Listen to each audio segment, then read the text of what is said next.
Good evening and welcome to this Cover One Buffalo special edition salary cap update. You are joining your host, Greg Tompsett. I've got fantastic producer Colin Ritchie here with us.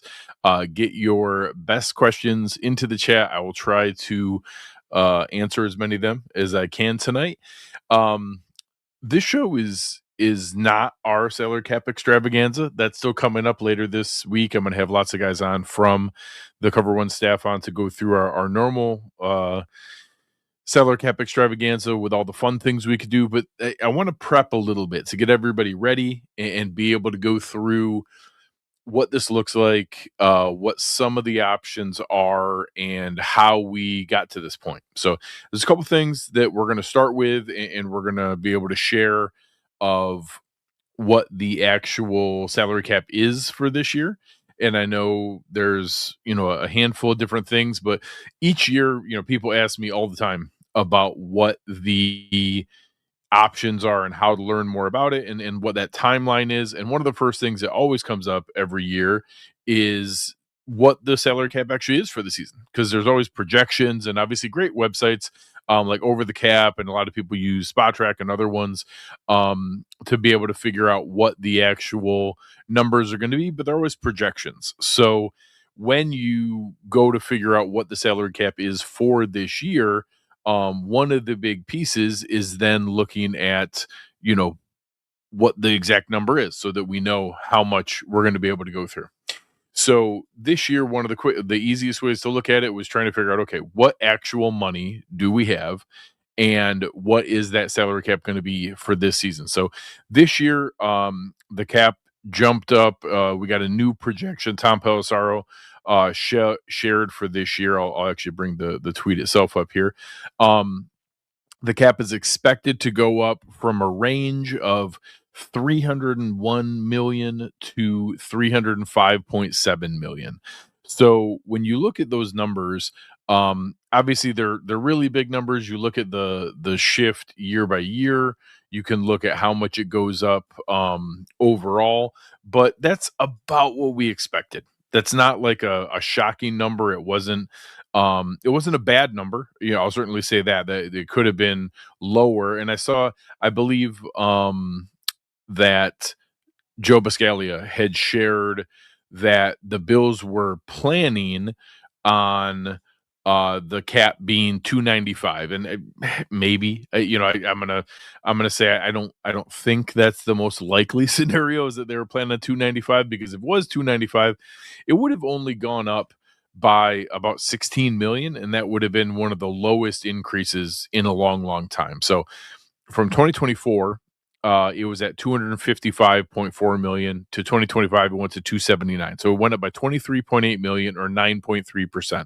So when I look and try to figure out what do I think it's going to be in the next season, I usually just use that percentage. So my baseline was, okay, well, another 9.3% would be 26.01 million and would put them at 305.2.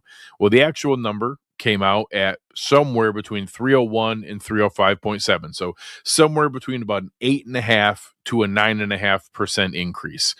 So it was right in line with what, again, I'm not the only one. That's what a lot of people projected using those same percentages. Maybe slightly higher. So some people, again, if we're trusting Joe Buscaglia's reporting, and the Bills were planning as though it was going to be 295, then it being upwards of 301 to 306 is a little bit better than where we were before. So looking at some of the other websites out there, again, I always use Over the Cap. I know that people like the user interface for Spot Track. I think the information is more accurate on Over the Cap, but both of them are perfectly good to use, and I get why people use the interface on Spot Track. But we'll use Over the Cap here tonight.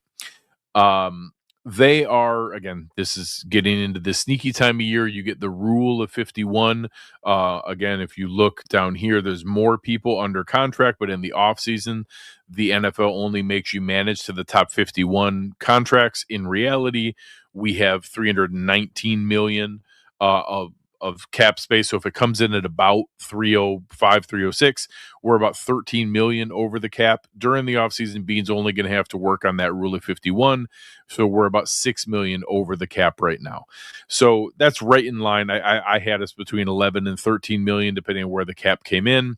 This puts us right there at that number. If you look at the overall real number, the offseason number they managed to will keep us at the top 51 contracts and puts us about $6 million over the cap. So when you look at being $6 million over the cap, that is where I'm going to start with of what we need to do for work that needs to be done. What are the things that we need to do to get us under the cap? So again, I'll give a shout out to the guys at Over the Cap here to help out. You can look and do things like look at restructures. So that's one of the first things to be able to get under. There's 4 players that I think are in potential line to be restructured. They're the top 4 at the list here. Obviously, Josh Allen is the most automatic. It's 12.5 million that you get by moving some of his cap around. When you do a restructure, you take the base salary here, you move that down to the minimum, convert the rest of it into a bonus, spread that over 5 years, and then you can get that reduced. So that's why that number there, 16.5, you can move that down. You can reduce that down to a little over like 4.1 million or 3.9 million and save the 12.5 million this year, moving into the future. You can do the same thing with Deion Dawkins. You can do the same thing with Ed Oliver. You can do the same thing with Spencer Brown. So I don't know that we're going to do all 4 of those. I would guess that we do at least 3 of them. 2 of them for sure.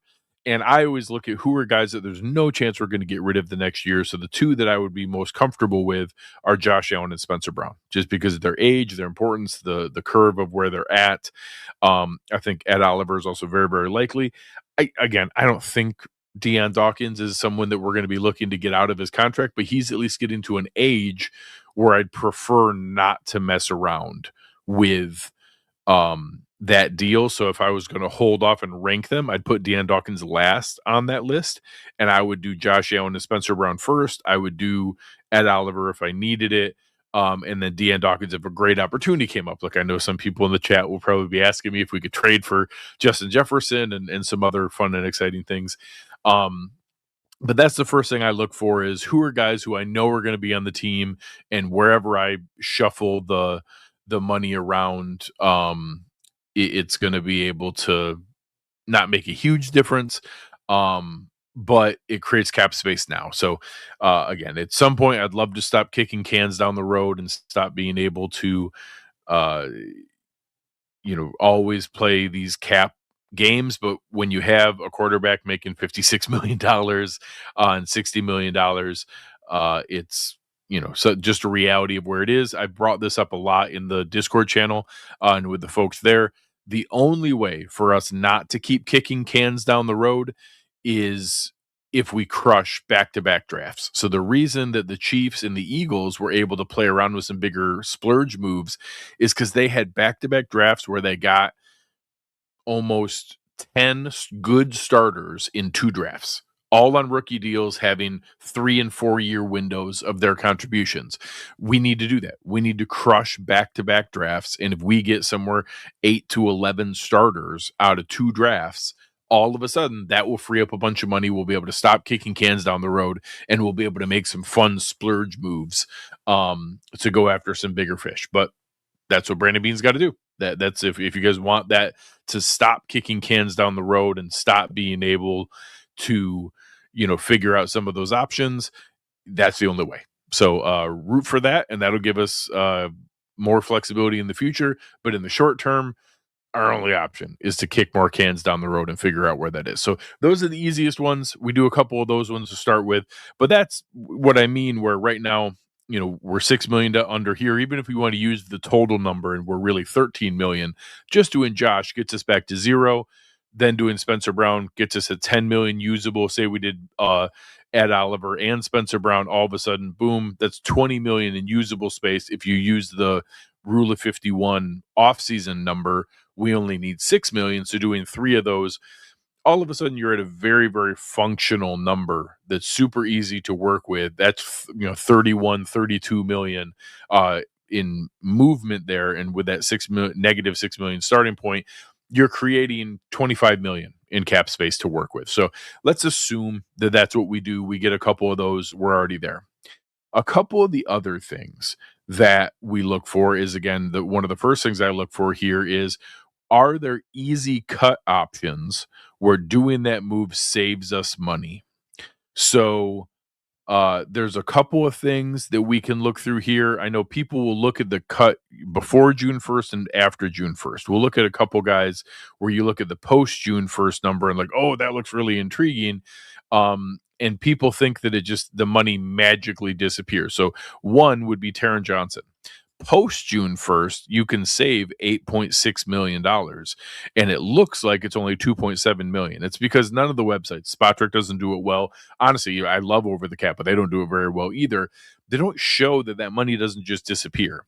So when it shows here that before June 1st, you have a $9.5 million dead cap hit, dead money, that stays no matter what. So when you convert to post June 1st, although it says 9.5 million here, and then you move to post June 1st and it drops to 2.7, well, it doesn't just go away. That 6.9 million just gets bumped into 2027. So, again, we have done that on occasion. We did it with Trey White when he left 2 years ago.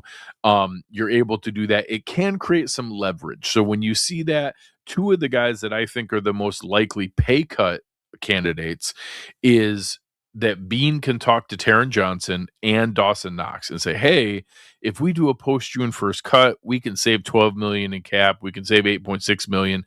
We don't really want to take a bath on your contract. We'd eat 7.4 million to cut Dawson Knox. We'd eat 9.5 million to cut Taron Johnson. So if we cut both of those players, although it would save some money, we would have $17 million in cap space for two guys not on the team. We already have a bunch of that already. I don't want to eat more dead cap. We already have $11 million in dead cap for the void year here for Matt Milano. Matt Milano is a free agent. He's going to count $11 million towards the Buffalo Bills cap. Joey Bosa is not on the roster. He's a free agent. He's going to count $7.2 million against the cap. Connor McGovern is a free agent. If we don't re-sign him, he's going to count $4.8 million against the cap. If you look at Milano, Bosa, McGovern, Daquan Jones, AJ Epinesa, and Larry Ogunjobi, those six players, we kicked money from last year's deal into this year. Those six players count $32 million against this year's cap. So I'm going to say that again. Those six players, Matt Milano, Joey Bosa, Connor McGovern, Daquan Jones, AJ Epinesa, Larry Ogunjobi. Those six players from their 2025 contract count $32.2 million against the 2026 salary cap. So when people always want to, use every, banana in the banana stand and they want to use every trick, that's what happens. You push all that money into the future and it ends up creating things like this. So there's a lot of challenges. And again, tonight, I'm not going to go into a lot of what we could use the money on. I'll save that for the Salary Cap Spectacular. I might answer a couple questions, but I'm going to talk more about how we get ourselves into position tonight. So that way we're ready for the fun of the Salary Cap Extravaganza. So again, just looking at some of those things, those are why I bring up those two, Taron Johnson and Dawson Knox. I don't think are obvious cut candidates. Again, with all the changeover, now Jim Leonard's defense coming in. I know I saw a couple questions there. I think Jessica had there asking, Greg, does Ed Oliver fit in the new defense? I will say Eric Turner and Aaron Quinn and I, all of us do think he's going to be a fit.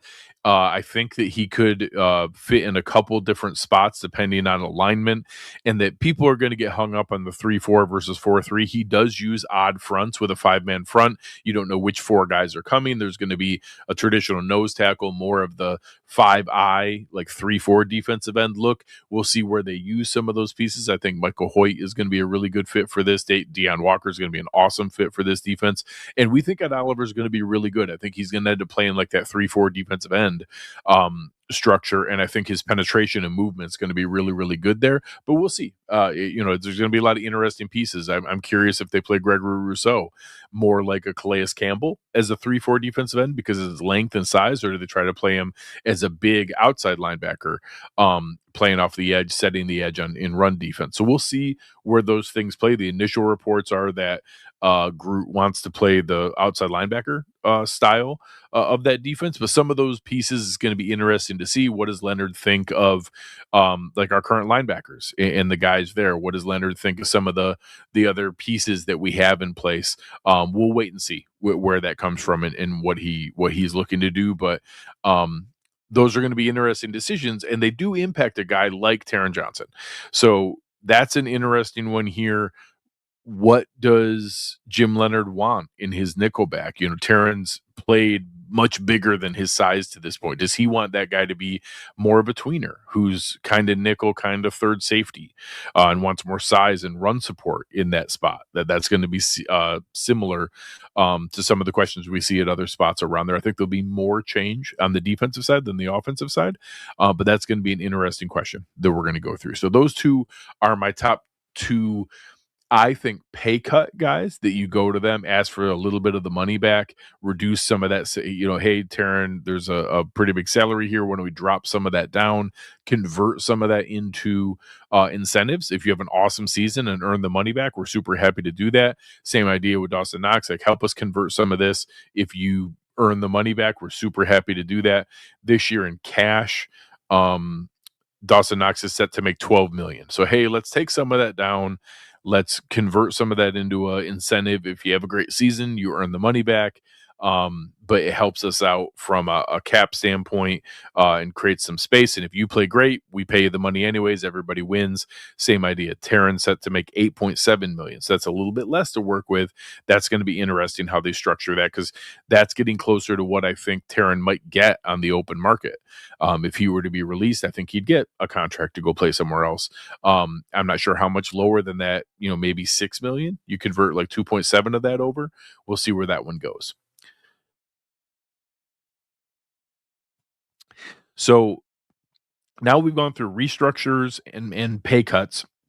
Now there's some of the guys who I think are more the release candidates. So out of the guys who I think are the most obvious release candidates, the first one is Curtis Samuel. So Curtis Samuel, it is still, unfortunately, $3.4 million in dead cap, but you save $6 million. We're going to eat that. I promise we're going to eat that. We were not going to pay him $8 million in cash for this year. So Curtis Samuel, I think, is one of the highest likelihood release candidates. That one saves $6 million in cap space. I think that's a super likely one. The other ones are a little bit more tough. I had Tyler Bass as a very likely one because it saves $2.9 million. But comments from Brandon Beane earlier this week are that he expects Tyler Bass to be the kicker for this year. So what I think that means is he's not a preseason cut or an off-season cut like before free agency.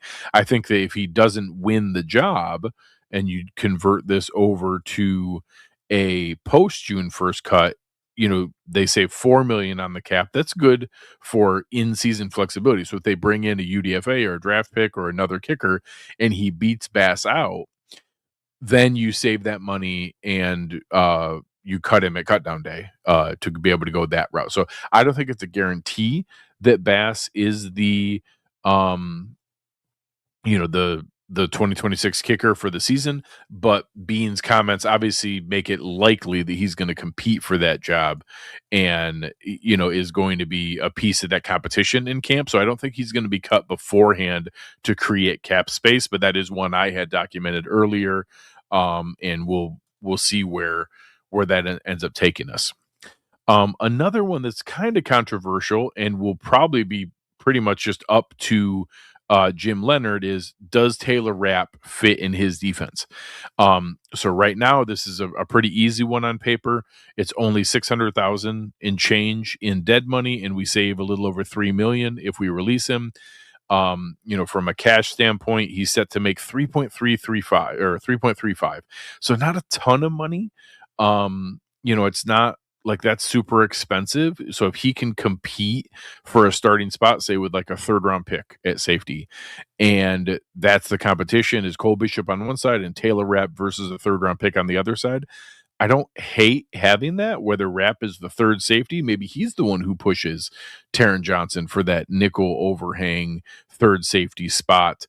I'm not sure that's enough money for me to want to get off of that, but I think it's enough where if Jim Leonard doesn't think he's a fit for his defense, that Taylor Rapp's not a fit for Jim Leonard's defense, maybe we do make that release. And that's another one where we could save a little bit of money.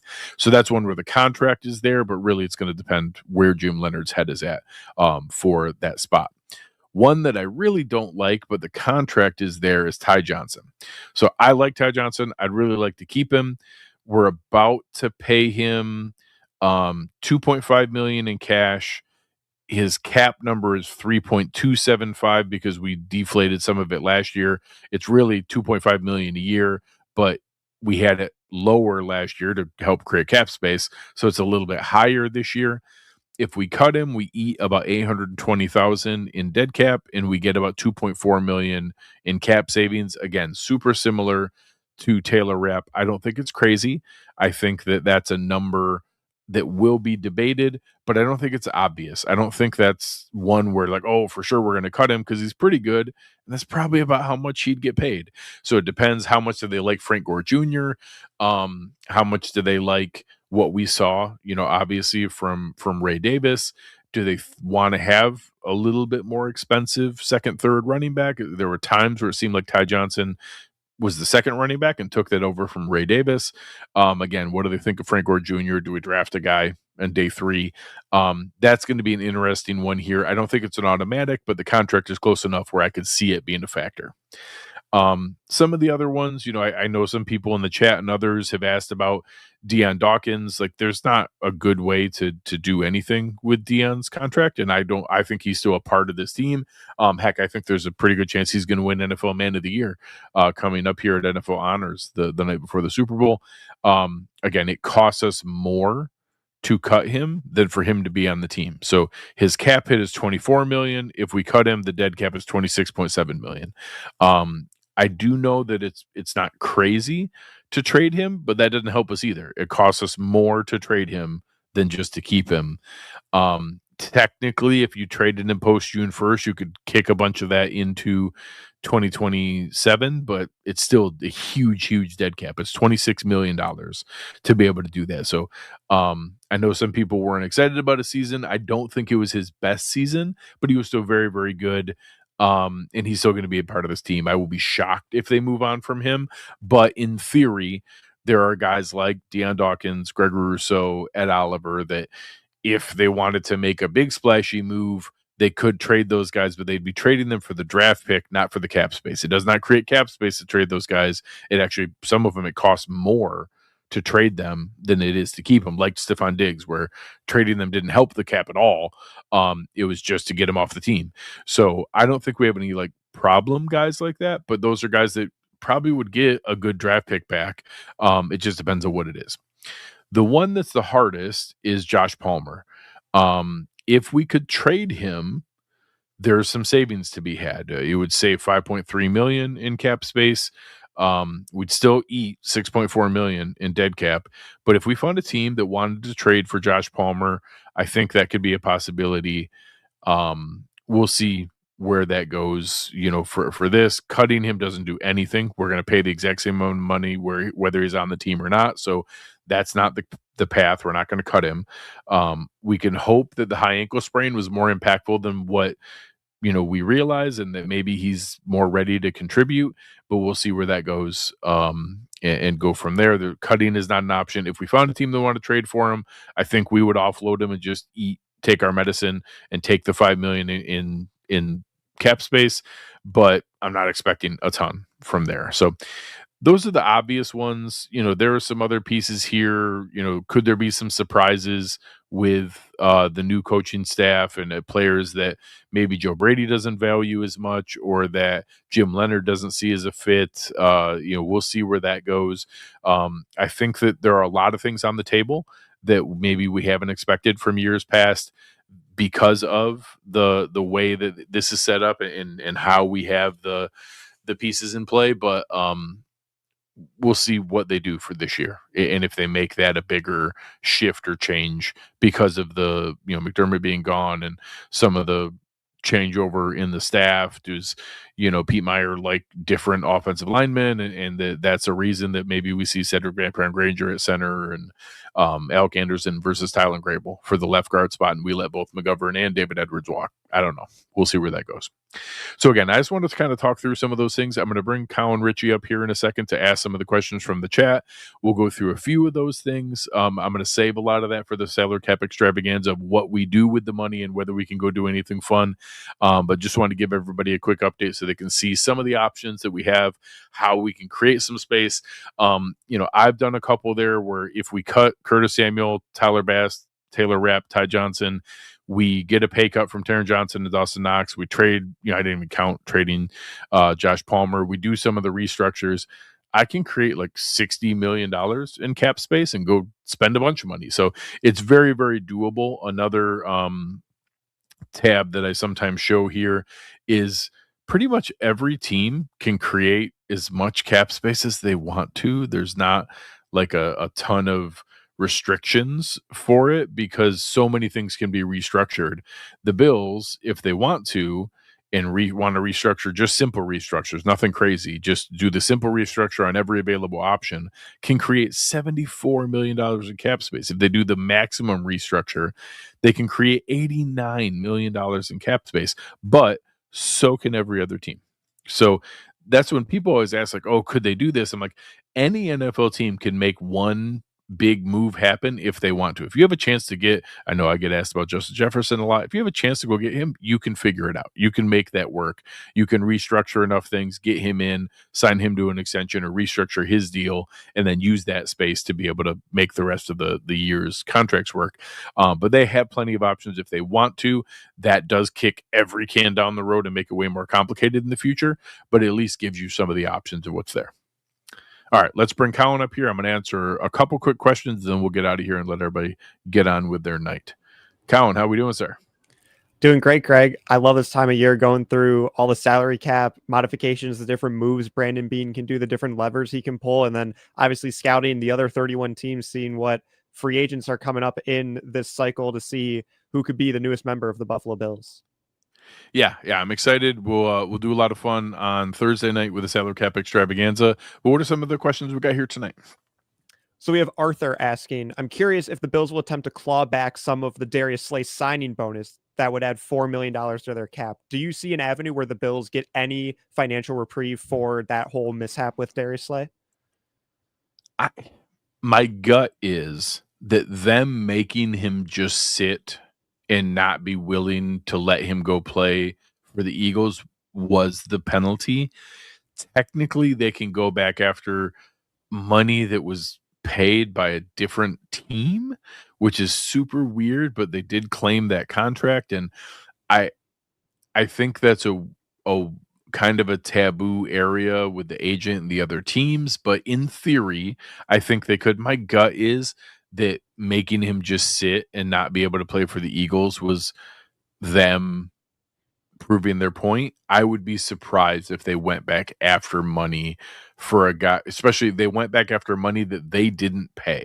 Like, it wasn't like if we paid the money, sure, absolutely, I would go back after it. But like some technicality that lets us go try to claim credit for money the Steelers paid, I would be very, very surprised if that's a step we took. I get it that, like, hey, this is a business and they messed up and we technically can, so screw you guys, I'm going to go back after it. It's not crazy. I would take every dollar we can get. I don't think that's the path we're going to go down, but we'll see. I won't be shocked at anything. And does Arthur have that number right? Would it be about 4 million? Do you know, or how? That I've how seen much that would be? reported. I haven't played with his specific contract to confirm. I know there was a piece of it based on what the previous deal was and how that contract was paid, that I think the prorated amount, I heard that reported that it was around 4 million. His signing bonus with the Steelers was 8.745, and it was a prorated amount of that based on when they claimed him that I think netted out to around 4 million for what he didn't show up for because it was a little less than half the season, those final like 6-7 weeks. So that sounds about right, but I didn't do the actual formal analysis. That's just the number I saw reported as well. Yeah, that's such a weird one for sure. It's something you It don't see every day. it's kind of one of those, it's technicality, but technically I think they can. It's just a weird spot to go in. I don't know from a precedent standpoint if we've seen other teams do that. That would actually be something interesting to look into. Have we seen other teams do that? That would give me, I would be interested to look at that. So next we've got Joey asking, who is the player you'd hate to lose this year, knowing every year we lose a player because of the salary cap?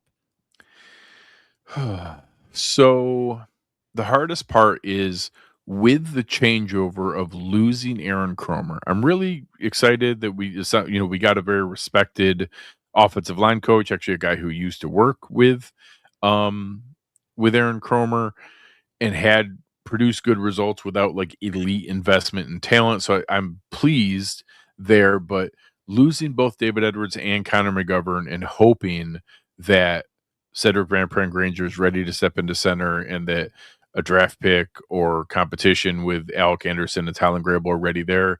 That is what David Edwards did. He was the extra jumbo offensive lineman, then stepped into the guard. That would be what Alec Anderson would be doing.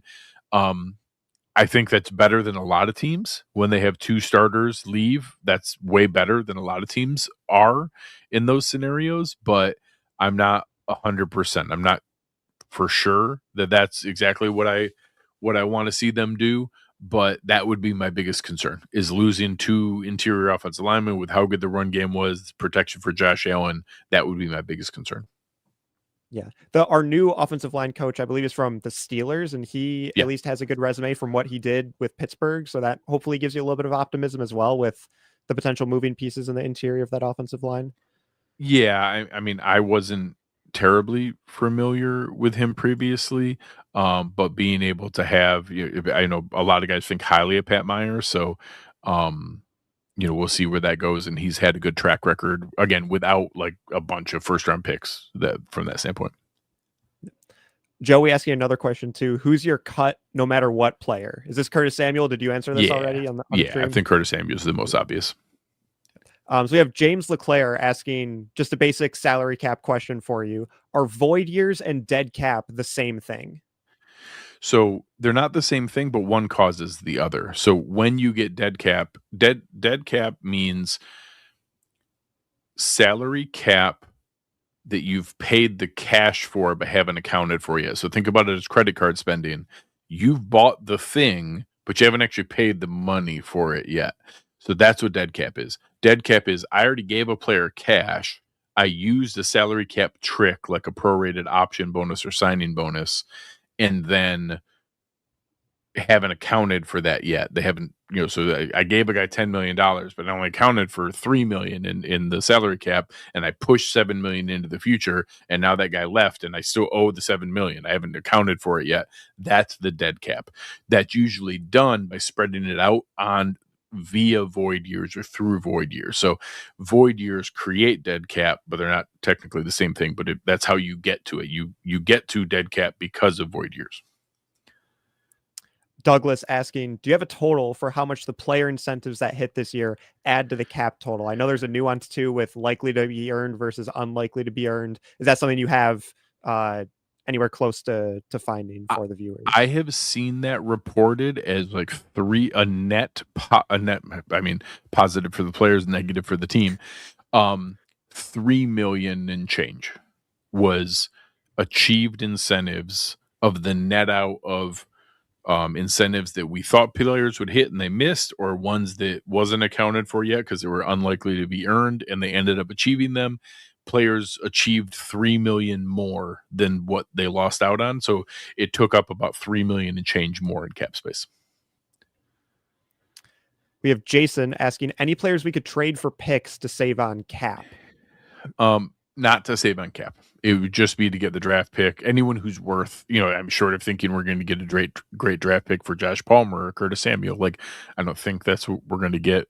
a great draft pick for them. Palmer is the one that would save cap space. We'd create about 5.5 million. Any of the other guys would be just because we're trading them because they're not a fit in the new scheme to get a draft pick. But there's not a lot that we would get something back technically if we traded Dawson Knox. Any of the guys I listed for cuts, like Curtis Samuel, Taylor Rapp, Dawson Knox, Josh Palmer. But I don't think those are going to be hotly, hot commodities. Let's do one or two more here. Sure. So we've got Mike asking, the more and more I see this cap situation, how is Brandon Beane showing his face in public right now? Can you give us the context in terms of previous years under Brandon Beane? How bad is this cap situation compared to previous years? Yeah, it's not the worst one we've had. We've been way further over. We had years where we were like 25 million over the cap. This is what happens when you're trying to win a championship. You bring guys in, hope they work out. So yes, did those deals we did last year with Bosa and Ogunjobi and those guys not work? No, they didn't. Should we have not extended Matt Milano the way they're restructured it the way we did? No, we shouldn't have. But being able to do that, if we, if that Brandon Cooks catch is called, I think we beat the Patriots and we're getting ready for the Super Bowl and nobody cares. So this is how it works. Like, you want to stay competitive. This is what it takes to do that.